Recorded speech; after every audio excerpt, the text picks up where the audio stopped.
Others said, "These parts are none too well known and are too near the mountains. Travelers seldom come this way now. The old maps are no use. Things have changed for the worse, and the road is unguarded.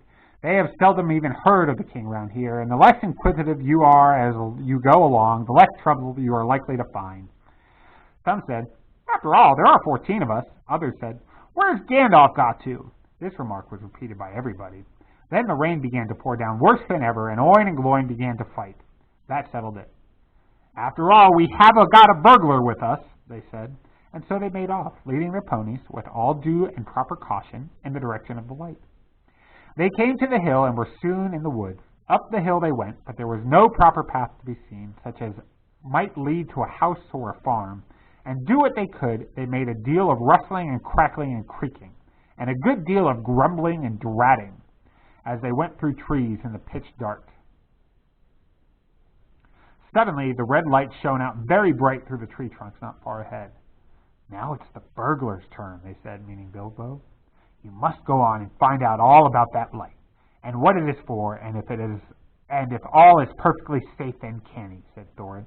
We're at Thorin again. To the Hobbit.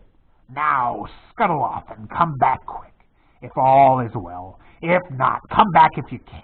If you can't, hoot twice like a barn owl, and once like a screech owl, and we will do what we can."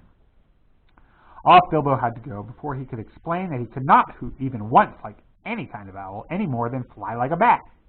But at any rate, hobbits can move quietly in woods, absolutely quietly. They take pride in it, and Bilbo had sniffed more than once at what he called all this dwarvish racket as they went along, though I don't suppose you or I would notice anything at all on a windy night, not if the whole cavalcade had passed 2 feet off. As for Bilbo walking primly towards the red light, I don't even suppose a weasel would have stirred a whisker at it.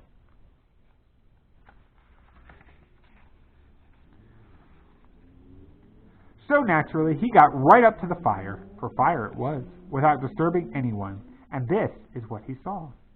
3 very large persons sitting round a very large fire of beech logs. They were toasting mutton on their spits of wood and licking the gravy off their fingers. There was a fine toothsome smell. Also, there was a barrel of good drink at hand, and they were drinking out of jugs. But they were trolls. Obviously trolls. Even Bilbo, in spite of his sheltered life, could see that, from the great heavy faces of them, and their size, and the shape of their legs, not to mention their language, which was not drawing-room fashion. Not at all. "Mutton yesterday, mutton today, and blimey if it don't look like mutton again tomorrow," said one of the trolls. "Never a blinking bit of man-flesh have we had for long enough," said a second. "What the 'ell William was a-thinking of to bring us into these parts at all, beats me, and the drink running short, what's more," he said, jogging the elbow of William, who was taking a pull at his jug. William choked. "Shut your mouth," he said, as soon as he could. "You can't expect folk to stop here forever just to be ate by you and Bert. You've eat a village and a half between you since we come down from the mountains. How much more do you want? And time's been up our way when you'd have said, 'Thank your Bill for a nice bit of Fat Valley mutton like what this is.'" He took a big bite off a sheep's leg he was toasting, and wiped his lips on his sleeve. Yes, I'm afraid trolls do behave like that, even those with only 1 head each. After hearing all this, Bilbo ought to have done something at once. Either he should have gone back quietly and warned his friends that there were 3 fair-sized trolls at hand in a nasty mood, quite likely to try toasted dwarf or even pony for a change, or else he should have done a bit of good quick burgling. A really first-class and legendary burglar would have at this point have picked the troll's pockets. It is nearly always worthwhile, if you can manage it, pinched the very mutton off the spits, purloined the beer, and walked off without their noticing him. Others, more practical but with less professional pride, would perhaps have stuck a dagger into each one of them before they observed it. Then the night could have been spent cheerily. Bilbo knew it. He had read of a good many things he had never seen or done. He was very much alarmed, as well as disgusted. He wished himself 100 miles away, and yet somehow he could not go straight back to Thorin and Company empty-handed. So he stood and hesitated in the windows, in the shadows. Of the various burglarious proceedings he had heard of, picking the troll's pocket seemed the least difficult. So at last he crept behind a tree just behind William. Bert and Tom went off to the barrel. William was having another drink. Then Bilbo plucked up courage and put his little hand in William's enormous pocket. There was a purse in it, as big as a bag to Bilbo. Ha! Thought he, warming to his new work as he lifted it out carefully. This is a beginning. It was! Trolls' purses are mischief. And this was no exception. Who are you? It squeaked as it left the pocket, and William turned around at once and grabbed Bilbo by the neck before he could duck behind the tree. Blimey, Bert, look what I've caught, said William. What is it? Said the others, coming up. Let me if I knows. What are you? Bilbo Baggins, a hobbit, said poor Bilbo, shaking all over and wondering how to make owl noises before they throttled him. A hobbit? They said they, a bit startled. Troys are slow in the uptake, and mighty suspicious about anything new to them. What's a hobbit got to do with my pocket anyways, said William. And can you cook 'em? Said Tom. You can try, said Bert, picking up a skewer. He wouldn't make a bubba mouthful, said William, who had already had a fine supper. Not when he was skinned and boned. Perhaps there are more like him about, and we might make a pie, said Bert. Here, you, are there any more of your snorts sneaking in these here woods, you nasty little rabbit? Said he, looking at the hobbit's furry feet, and he picked him up by the toes and shook him. Yes, lots, said Bilbo, before he remembered not to give away his friends.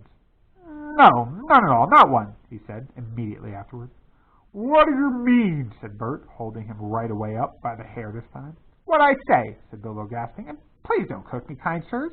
I'm a good cook myself, and cook better than I cook, if you see what I mean. I'll cook beautifully for you, a perfectly beautiful breakfast for you, if only you won't have me for supper. Poor little blighter, said William.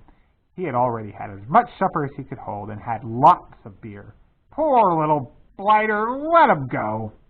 Not till he said what he means by lots and none at all, said Bert. I don't want to have me throat cut in me sleep. Hold his toes in the fire till he talks. I won't have it, said William. I caught him anyway. You're a fat fool, William, said Bert, as I've said afore this evening, and you're a lout. And I won't take that from you, Bill Huggins, said Bert, put his fist in William's eye. There was a gorgeous row. Bilbo had just enough wits left when Bert dropped him on the ground to scramble out of the way of their feet before they were fighting like dogs and calling one another all sorts of perfectly true and applicable names in very loud voices. Soon they were locked in one another's arms and rolling nearly into the fire, kicking and thumping, while Tom whacked at them both with a branch to bring them to their senses. And that, of course, only made them madder than ever. That would have been the time for Bilbo to have left, but his poor little feet had been very squashed in Bert's big paw, and he had no breath in his body, and his head was going round, so there he lay for a while panting, just outside the circle of firelight. Right in the middle of the fight came up Balin. The dwarves had heard noises from a distance, and after waiting some time for Bilbo to come back, or to hoot like an owl, they started off one by one to creep towards the light as quietly as they could. No sooner did Tom see Balin come into the light than he gave an awful howl. Trolls simply detest the very sight of dwarves, uncooked. Bert and Bill stopped fighting immediately, and "Sack, Tom, quick!" they said, before Balin, who was wondering where in all this commotion Bilbo was, knew what was happening. A sack was over his head, and he was down. "There's more to come yet," said Tom, "or I'm mighty mistook. Lots and none at all it is," said he. "No burr hobbits, but lots of these here dwarves. That's about the shape of it." "I reckon you're right," said Bert, "and we'd best get out of the light." And so they did. With sacks in their hands that they used for carrying off mutton and other plunder, they waited in the shadows. As each dwarf came up and looked at the fire and the spilled jugs and the gnawed mutton, in surprise, pop, went a nasty, smelly sack over his head, and he was down. Soon Dwalin lay by Balin, and Feely and Keely together, and Dory and Nori and Ori all in a heap, and Oin and Gloin and Viper and Bofer and Bomber piled uncomfortably near the fire. "That'll teach 'em," said Tom, for Viper and Bomber had given a lot of trouble and fought like mad, as dwarves will when cornered.